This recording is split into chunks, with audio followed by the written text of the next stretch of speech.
Hello, fellow green thumbs and flavor enthusiasts. Today we're diving deep into the world of one of the garden's most fragrant flirts, basil. This isn't just any herb. It's a statement. Fast-growing, sun-loving, and always ready to spice things up from your windowsill to your garden bed. If you've ever dreamt of an endless supply of fresh, aromatic leaves for your pesto, pasta, and pizzas, you're in the right place. Stick around for the 9 essential steps to transform you into a basil growing legend. We've also got some killer bonus tips and a pesto-powered twist at the end that you won't see coming. Trust me, by the end of this, your basilisk will awaken. First things first, let's talk about choosing your champion. Not all basil is created equal, and your choice sets the stage for your culinary adventures. Imagine a leafy runway showcasing the stars. You've got the classic Genovese, the undisputed king of pesto, with its large, sweet leaves. Then there's Thai basil, bringing a spicy, anise-like kick perfect for Southeast Asian dishes. For a touch of drama and visual flair in your salads, purple basil is your go-to. And if you want a citrusy zing in your drinks and desserts, lemon basil is an absolute game-changer. Take a moment to think about what flavors you crave. Choose wisely, because your pasta depends on it. Now that you've picked your player, let's get a head start.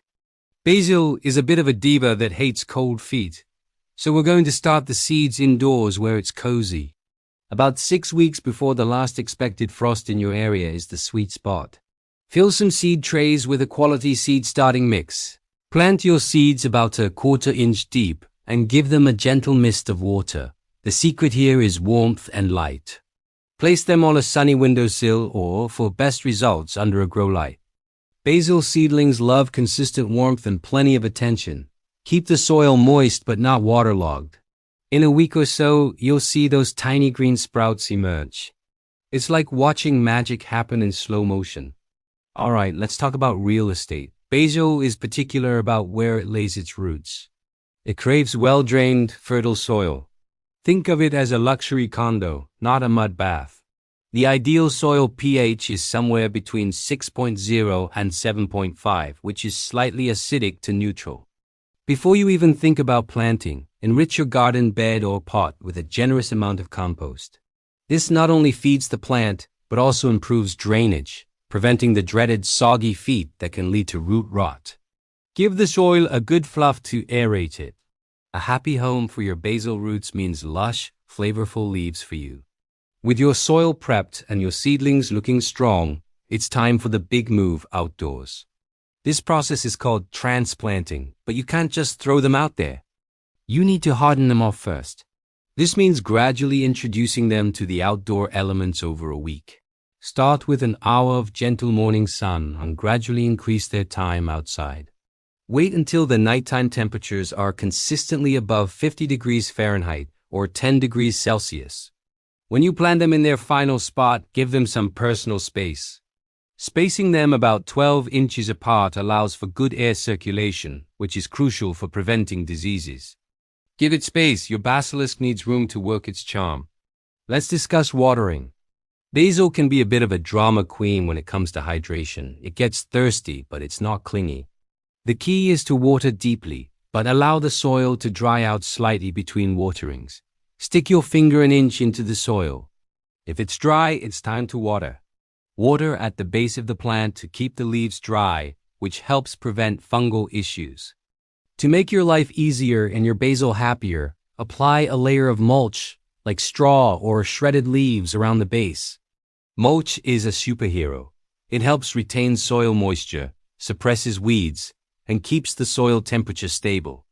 Now, a question I get a lot: what about pollination? You'll notice that as your basil matures, it will try to produce beautiful little flower spikes. While the bees might love them, your goal is flavorful leaves, not seeds. So, unless you're planning on saving seeds for next year, pollination isn't something you need to worry about. In fact, you should actively prevent it. As soon as you see those flower buds forming, pinch them off. This signals the plant to redirect its energy back into producing more of those lush, aromatic leaves we're all here for. Think of it this way: no flowers, no fuss, just pure, unadulterated flavor. Just like us, plants need to eat. But when it comes to basil, you want to be a gentle host, not an overbearing one. Basil isn't a super heavy feeder. That compost you mixed into the soil at the beginning will provide a great start. If you feel your plant needs a little boost during the growing season, a top dressing of compost or balanced, all-purpose liquid fertilizer applied at half strength every few weeks is perfect. Here's a pro tip. Avoid high nitrogen fertilizers. While nitrogen promotes leafy growth, too much of it can actually make your basil taste bitter and less aromatic. Feed it gently. Remember, your basil's got sophisticated taste. Every hero has its villains, and in the garden, those are pests and diseases. Basil, with its alluring aroma, unfortunately attracts some drama. Keep an eye out for common culprits like aphids, which are tiny sap-sucking insects, and slugs, which love to munch on tender leaves. You might also encounter fungal spots if the conditions are too damp. Your best allies in this fight are good cultural practices. Ensure good airflow by spacing your plants properly. Water at the base. For pests, a simple spray of insecticidal soap or neem oil can work wonders. Be the garden therapist your basil needs to thrive. Here comes the best part, the harvest. This is your reward for all that care and attention. The rule with basil is to harvest early and often. The more you pick, the more it will grow. Start harvesting once the plant is about 6 to 8 inches tall. Instead of just plucking individual leaves, pinch or snip the stem right above a pair of leaves.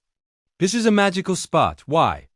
Because 2 new branches will sprout from that point, making your plant bushier and more productive. Harvest from the top down. This encourages that outward growth instead of a single lanky stalk. Harvest like a flirt, frequent, gentle, and always leaving it wanting to give you more. Ready for some bonus tips to elevate your basil game from great to legendary? First, don't have a garden? No problem. Basil thrives in containers. Just make sure the pot is at least 8 to 10 inches in diameter and has good drainage. This lets you have fresh basil right on your patio or sunny kitchen windowsill. Second, think about companion planting. Basil is a fantastic neighbor to tomato and pepper plants. It's said to repel some common garden pests and even improve the flavor of your tomatoes. And finally, have some fun with it. Give your pot a personality. Paint it, name it, meet Basilisk, the fragrant guardian of your garden. Every garden needs a fragrant fighter, right? So there you have it. From a tiny seed to a lush, fragrant bush, you are now equipped to grow basil like an absolute legend. Imagine the fresh pesto, the vibrant caprese salads, the aromatic garnish on your favorite dish, all from your own garden. It's a journey of patience and care that rewards you with incredible flavor. Grow bold, grow fragrant, grow basil.